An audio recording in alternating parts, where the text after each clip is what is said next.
Hey folks, Triple Crown here, coming to you from Vancouver, British Columbia. This is a Global War 1939 rules update regarding the Vichy Navy. So here we go.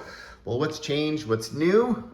Here we go. We've got a couple dice out here and a couple ships. So what does this mean? So when you're playing Global War 1939, after the Germans capture Paris, the French territories are rolled for in addition to the French Navy. Now, whether the territory, the land territory, becomes Vichy or Free French, that's a 50% dice roll. The Navy, however, has always been confusing every time this has happened in a gameplay.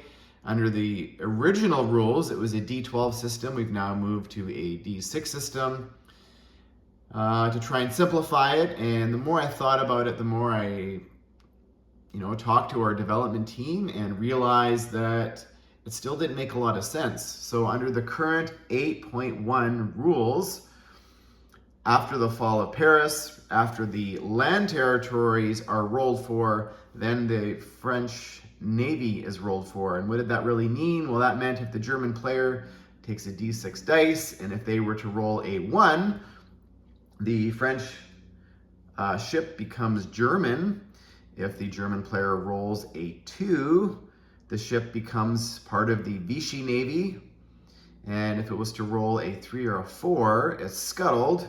And a 5 or a 6, it remains Free French and continues to fight with the Allies as part of the Free French Navy. And a couple little things, thinking about this and talking with Hilltop Pillbox and Gargantua and Hunt Like David, that the Vichy, the fact that the boat would go Vichy didn't really make a lot of sense. And historically, there's some inaccuracies there. And in regards to gameplay, didn't really impact the game in a meaningful way or help the Axis out. Basically, what would happen is if it went Vichy, it would go to the nearest Vichy territory. Now, let's say it's this territory here, northern Algeria, and it would just sit there and wait.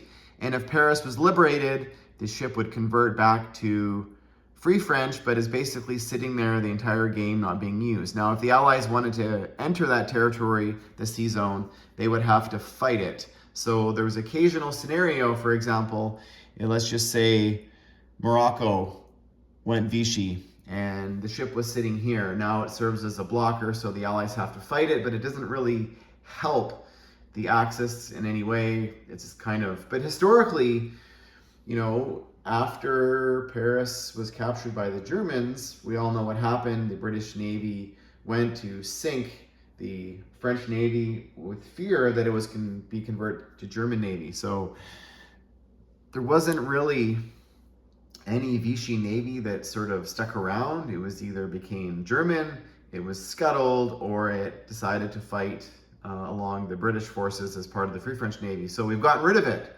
We're going to get rid of the French Navy. And in terms of game simplicity, this is what's going to be going forward. I roll a 1 or a 2, the ship becomes German. A 3 or a 4 is scuttled. A 5 or a 6, it joins the Allied Navy, which is consistent with what happens with the neutral navies when their capital is captured.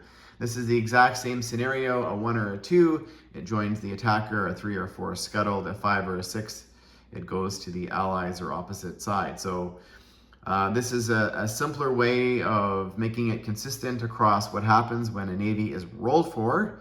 But also, there's another little thing which I think will help balance the game. And now the Germans have an increased 16% odds of getting a few more French boats converted to their navy, after round 1 or round 2, which typically the Germans don't have much of a navy left. So this should help them give a little bit more pop in the Mediterranean or the Atlantic, as well as simplify the rules. So seems like a no-brainer, and the 8.2 rules are going to reflect this change, and hopefully they will be coming out released to the the masses of Global War 1939 community fairly soon. So thanks for watching, folks, and stay tuned.